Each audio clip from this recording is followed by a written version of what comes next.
going on? Welcome to the Matt Bernier Show on DRFTV. My name is Matt Bernier. You can follow me on Twitter at Bernier_Matt. This is the recap edition, going back, taking a look at racing action from the weekend of July the 13th. We'll do one deep dive, the Grade 1 from up at Saratoga Racecourse, the Grade 1 Diana.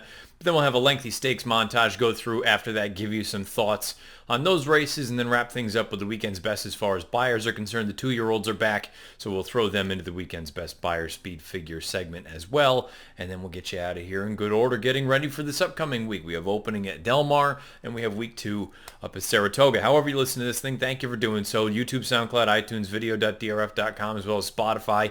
However you listen, please rate, review, and subscribe. YouTube, you want to make sure that bell icon's lit up so you get everything that DRFTV has to offer. And you know all the other ways, Apple Podcasts, however it may be. Just make sure that you're always subscribing, rating, and reviewing. It's always greatly appreciated. Questions, comments, or concerns to me on Twitter at Bernier_Matt or beneath the video player over on YouTube. Let's dive right into it. The only race that we'll do a deep dive into, the Grade 1 Diana from Saratoga on Saturday. A field of 6. Chad Brown had 4 of them. Post-time favorite was Rushing Fall, incrementally favored over her uncoupled stablemate Sister Charlie. The key to this race was, clearly it was going to go through Chad, but which one of these horses was going to be able to get the setup that they need to really run their best, and conversely, would someone be compromised by the likely situation where 3 of them owned by Peter Brandt, one of them, Tace, looks nothing more than a pacemaker in here to help set up a horse like Sister Charlie, to help set up a horse like Omarique, and perhaps work against a horse like Rushing Fall, who is trained by Chad Brown, but is not owned by Peter Brandt. How would all that end up shaking down? Let's find out. It's going to come wide. Secret Message is going to cut the corner. They're into the stretch. Rushing Fall gets first run. Sister Charlie comes after her. They're 1-2. Omarique is finishing in the center of the course. It's Sister Charlie, Rushing Fall, and Omarique. The Chad Brown runners 1, 2, 3 coming down to the line. And it's going to be Sister Charlie and the Diana. Sister Charlie prevails by a length and 3/4 over Rushing Fall. And Chad rounds out the trifecta with Omarique at odds of 5-2. Secret Message finishes 4th. A little bit of a troubled trip. We'll touch on that more momentarily. Let's talk about Sister Charlie. She's 8 of 12 lifetime, 11 times in the exacta from 12 lifetime starts. Over $2.8 million in career earnings, owned by Peter Brandt, trained by Chad Brown, bred by Akuri de Monceau in Ireland, ridden to victory by John Velasquez. And you can see the pedigree at the bottom of the horse card. She is by my boy Charlie out of a Galileo mare named Starlet's Sister. 105 Beyer Speed figure, 126 time form US rating. That is pace adjusted. Without the pace, it's a 125 for Sister Charlie. So those figures seem to check out. To no one's surprise, Timeform US had all of the fractions color-coded red. Fractions of 22 flat, 45 and 4, 11 and 2 for 3/4. They stopped the clock in 9 furlongs in 47 and 4. Just really a top-class effort all around from all these horses, but particularly from Sister Charlie. This was her first start since the Breeders' Cup Filly and Mare Turf. She won that race at 1 3/8 down at Churchill last November. She's gone until this point here, and off the bench, she comes back and she beats a number of really, really talented fillies and mares, arguably the best that we have right now running on grass. And I don't want to say it was easy, but it never really looked like she was in any sort of trouble. John Velasquez rode her confidently, got her out into the clear, couple cracks with the stick, and she was pretty comfortable when it was all said and done. Final 1/8 of a mile, she got it in 11:84. Compared that to Rushing Fall, who came home in 12:22. Considerable difference there. And even a horse like Omarique, who came from way out of it, who benefited arguably the most from the big pace situation, she came home in 11:75. So there's really not that much separating those two. And if Sister Charlie's going to get a 3 to 4 length jump start, it's going to be very difficult for a horse like Omarique to run her down. You have to assume that this is going to be a springboard on to a race like the Beverly D, which she won last year, and perhaps going down the road, whether they run in a race like the Flower Bowl down at Belmont Park, or that ends up being sort of put on the back burner and they just bring her fresh into the Breeders' Cup. You know that really she can do whatever she needs to. If she needs a prep, fine. If she needs to go into it fresh, we know that's not an issue for her either. The other numbers in this race, we'll quickly touch on those before I go into sort of a more overriding Chad Brown topic with some of his horses. Rushing Fall 102, Beyer 125.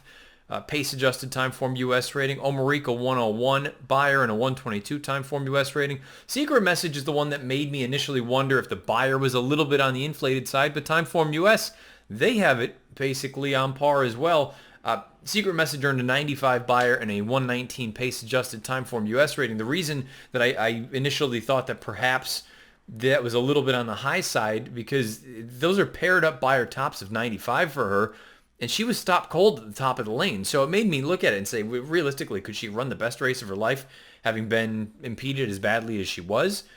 Timeform US tends to agree. Makes me wonder a little bit if the numbers for all of them on both figure scales are slightly high, but we're probably not talking about a tremendous difference. Even if it is a little bit high, maybe these numbers are ratcheted down 2 to 3 points. But that's just me speculating. We'll find out when these horses continue to run back. Secret Message, though, is one that I had a trip note on her coming out of the run at Woodbine because I just thought it was a really game effort to go and run down Starship Jubilee on the front end.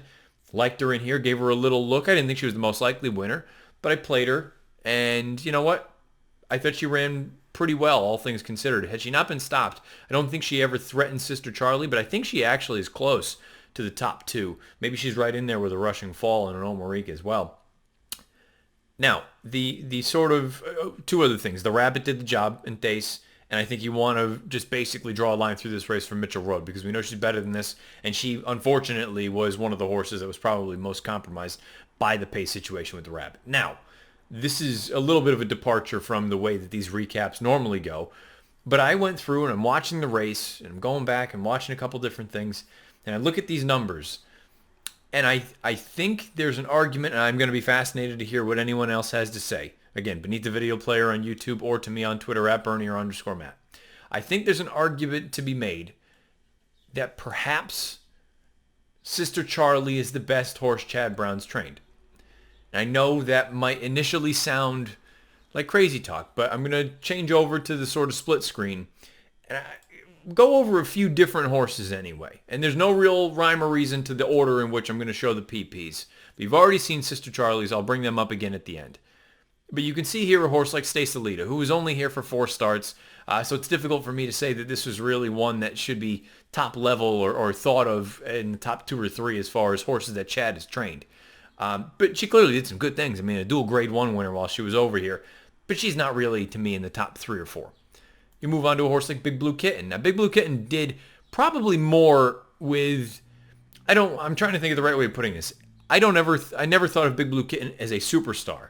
But he did some really good things out on the racetrack. He ran a number of competitive races. You see, he won nearly half of his lifetime starts and nearly $3 million. It's nothing to sneeze at. But I look at a horse like Big Blue Kitten and I go, if I could never consider you really boss of your own division, how could I really consider you one of the best that Chad Brown, who has had the bosses and the bosses of all the divisions, male, female, juvenile, older, whatever it may be, how can I consider Big Blue Kitten in sort of that top upper echelon of his horses? Dang, the Spa might be a sneaky under the radar one that people don't really think about when it comes to Chad and some of his better horses. Obviously, she won the Breeders' Cup Filly and Mare Turf in her last career start. The question was the distance, the stretch out, but I think starting going down the hill at Santa Anita, that helped her cause. But look, she won a couple grade 1s, a few actually, going all the way back to when she was a 3-year-old. So she was a really nice horse. The thing that might work against her, perhaps the speed figures. Maybe they just weren't there as impressive or as many of them as some of the other horses that Chad has trained. Now you see, through those first 3, to me, in my opinion, there's really no question that Sister Charlie's record thus far is more impressive than what these 3 horses have done. And that's not meant to be a knock against these 3 horses. I just think Sister Charlie's that good. Now maybe you're going to get to one that you could make the case that this is the best horse Chad's ever had. And I know Flincher has that sort of reputation of being more of a nibbler than anything else, but keep in mind, he was finishing second in the best races around the world, not just in the United States, not just in Europe, all over the place. They'd send him to Hong Kong. They'd send, you name it, they'd send him all over the joint. He was a really, really talented racehorse. And just because he didn't win the Breeders' Cup over here, and just because he didn't win the Arc, but he finished second in that race twice, maybe Flincher ends up getting a little bit of an unfair rap. But boy, you look at some of these races that he ran when Chad had him over here. Just next level from a speed figure standpoint. These are really impressive numbers.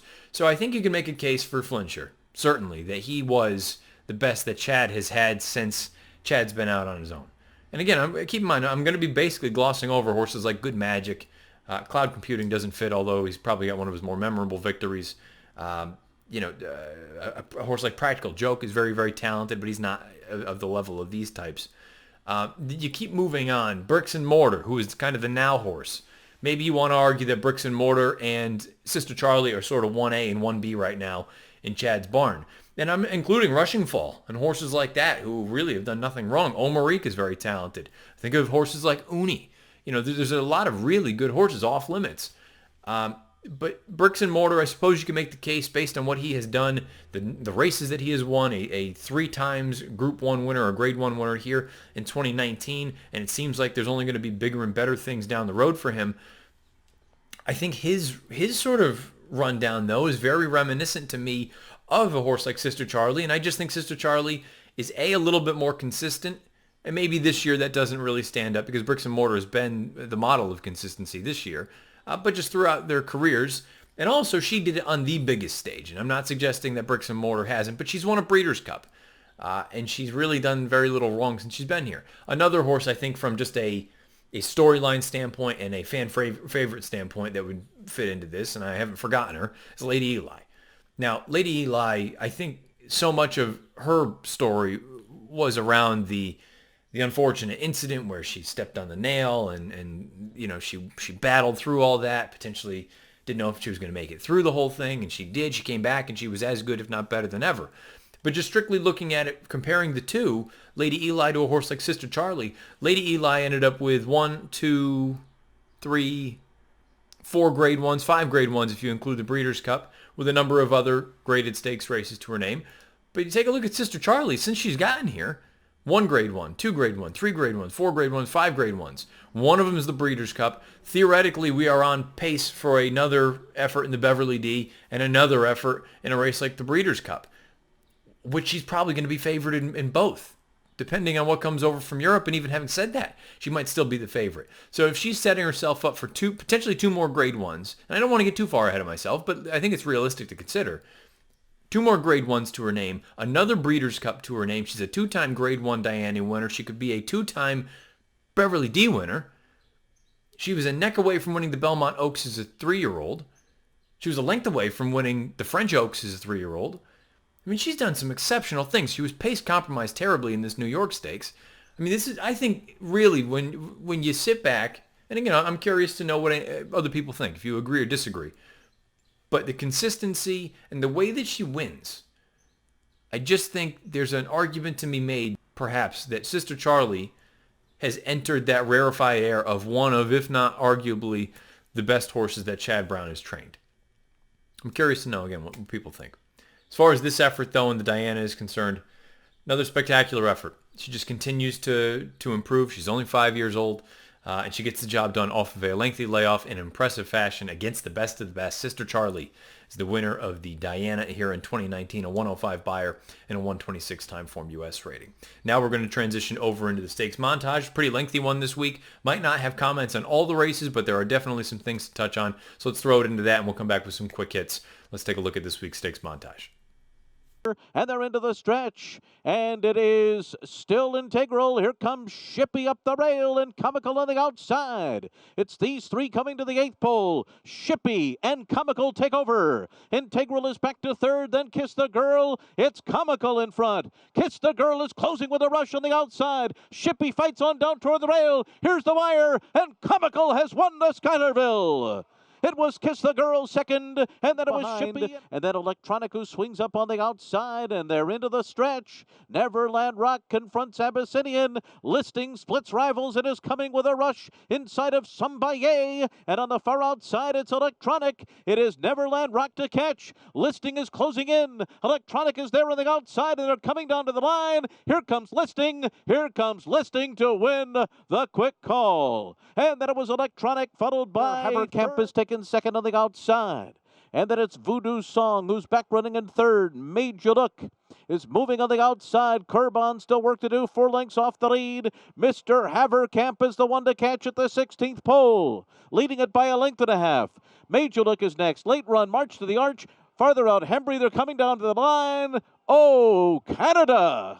Mr. Haverkamp Trying to won. fight back. They went the mile in 1:36.4. Elite and Jose Ortiz begins to draw away. Escape Clause couldn't sustain her move. Next in line, Brute Plies trying to make a bid for that second spot, but it's all Elite down the stretch. Jose Ortiz and Billy Mott back-to-back Delaware handicaps. She's in hand in the final 50 yards. Tight for second with Escape Clause and Blue Prize in a photo for second and third. I think Escape Clause got it, followed by Gotham Gala, who held on to fourth.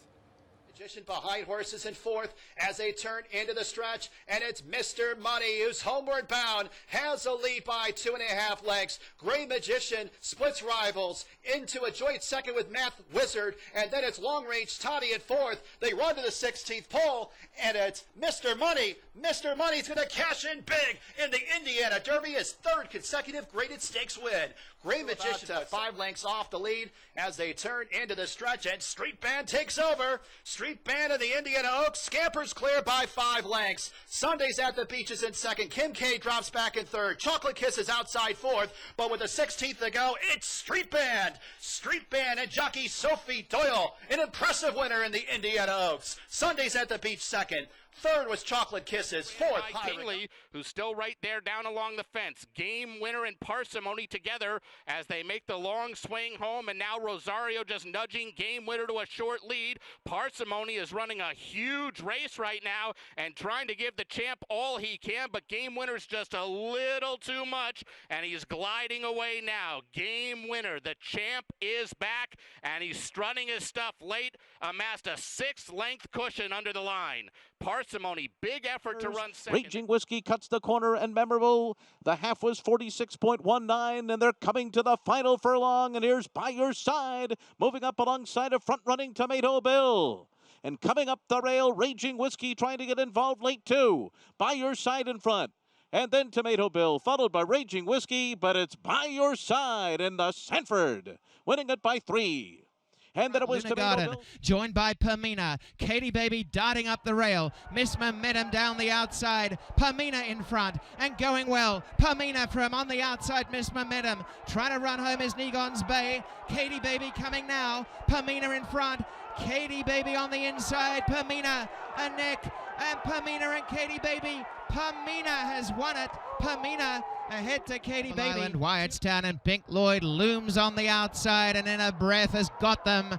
Pink Lloyd on the outside's run clear, and Pink Lloyd, just how supreme this sprinter is. What a delight.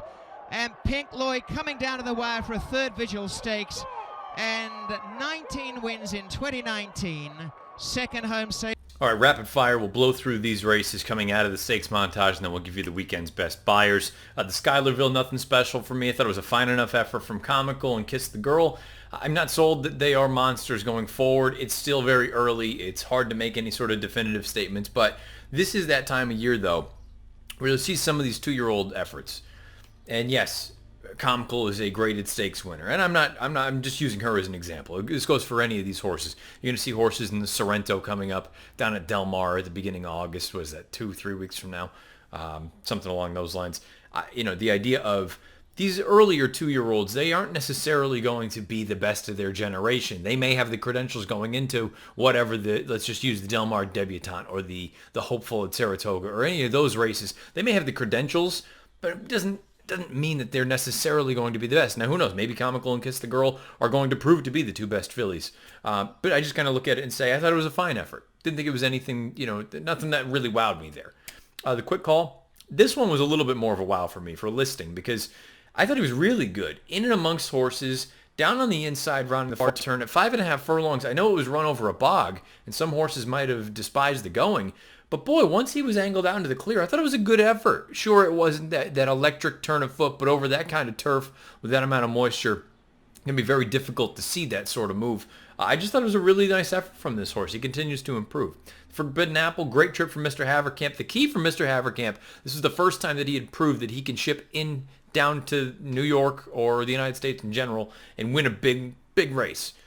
The key for me with this horse, go through and look at his PPs. When he comes back, his first effort off the bench is generally his best. Doesn't mean that he tails off tremendously down the road, but his first, when he fires fresh, or he fires fresh, I should say. That's the right way to put it. When he is ready to go off a little bit of a layoff, that's when you get his best version. He had a good trip in here, and he got the job done. The Delaware Handicap. Here's one of the big ones. Elite.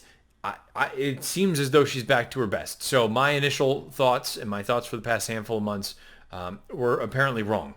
I thought that perhaps that personal ensign from last year just took the starch out of her. We saw it did the same to Abel Tasman.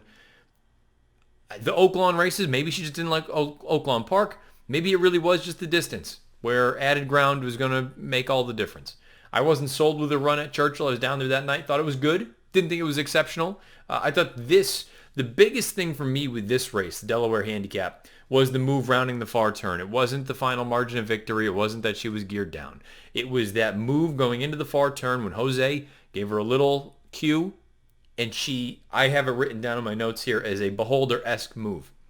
It's my favorite sort of analogy. Whenever you see a horse make that visually impressive sweep, go back to Beholder in the Pacific Classic a number of years ago, where it looked like Gary Stevens pushed the button and she just accelerated, and I made it clear I hate the term turn of foot on dirt because it's generally not accurate, but this could be one of those instances where she did quicken a little bit. Also have to keep in mind, I know Blue Prize is in there. I know there were some nice fillies and mares. Might not have been a brilliant field that she humbled. So now we'll get the real test. It seems like we're destined for a sort of collision course between her and Midnight Bisou up at the Spa. That should be a delicious little matchup between those two. Indiana Derby, Mr. Money did what he was supposed to do. Thought he's another one. That move rounding the far turn, I thought that was really impressive. Now the finish, from a numbers standpoint, I believe he had the second fastest come home time in the race. I didn't think he was finishing full of run, but at the same time, what else is he supposed to do at that point? He all but put the race away. He galloped out quite well, so I don't know that it really means anything. I don't think added ground is going to be a problem for him, but at the same time, out to 1.25 miles, I don't know that I would be chomping at the bit to go and play a horse like this. 1 1/8 Pennsylvania Derby, I think he absolutely fits. Travers, 10 furlongs, I don't know that I would be, should the connections choose to go that way. I'm not arguing his talent that warrants consideration in a spot like that. I'm arguing the distance is still just sticking with me in the back of my mind. In a race like the Travers, I would probably be leaning against him. A race like the Pennsylvania Derby, I could easily be convinced to be picking a horse like that or betting him, but depending on the odds. But the Travers, that added ground, I'm just still not totally sure that far is going to be to his benefit as opposed to some of these other races that might be a little bit shorter. Indiana Oaks, really nice effort from Street Band.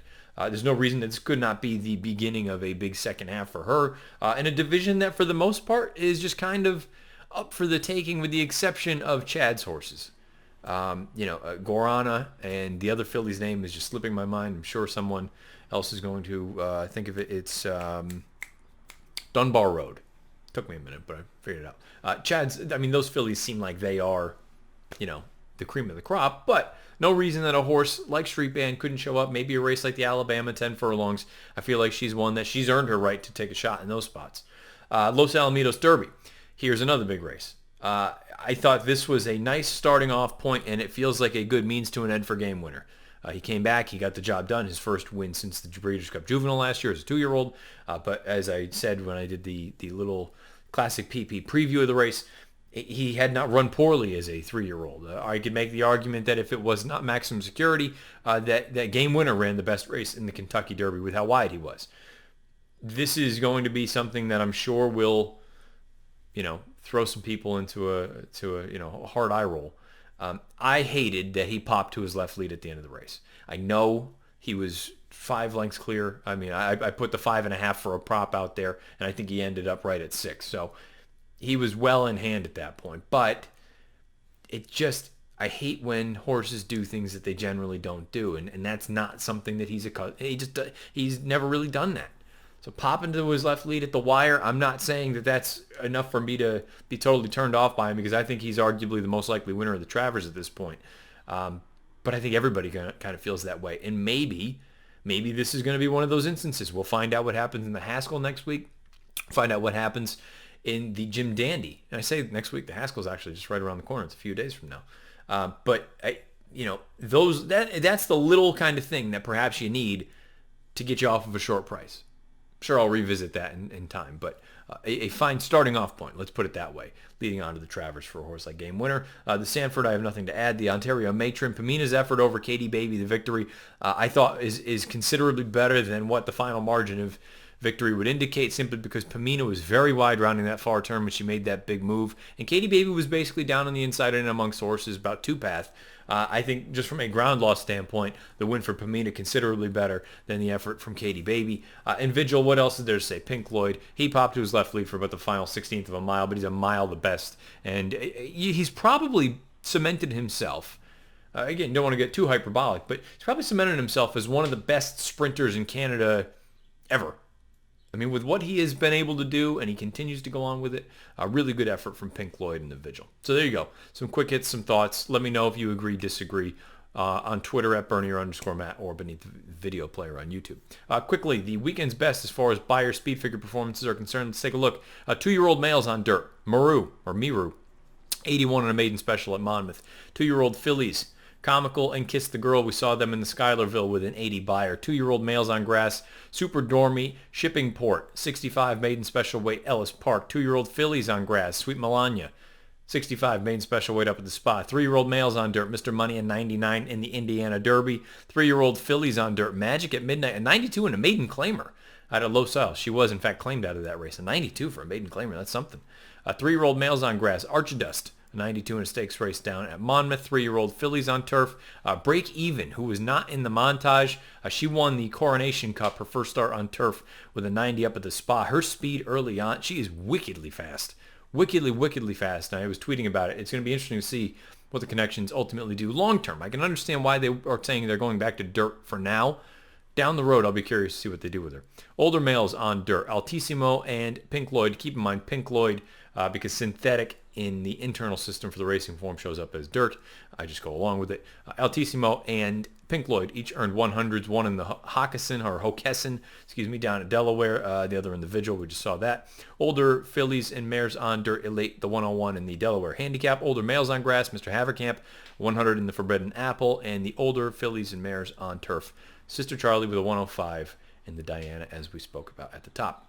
However you've been listening to this, thank you for doing so. Please rate, review, and subscribe. YouTube, SoundCloud, iTunes, video.drf.com, Spotify, Apple Podcasts. It's all basically, there's a million ways for you to find it. However you get it, please make sure that you do those things. Questions, comments, concerns, beneath the video player on YouTube or directly to me on Twitter at Bernier_Matt. I will be back on Thursday with the preview edition. I'm sure there'll be some Saratoga. Sure there'll be some Del Mar. Might even be some Monmouth because we're coming up on the Haskell. So a number of big things. We are in full swing, full flight. The gates are open. The summer seasons are upon us. Let's enjoy these next few weeks as we get closer and closer to the big sort of fall and year-end things. But let's not rush summer away. It's a nice day out. Let's enjoy it. Good luck until I come back with the preview edition, however you play, whatever you play, and wherever you play. This has been the recap edition of the Matt Bernier Show.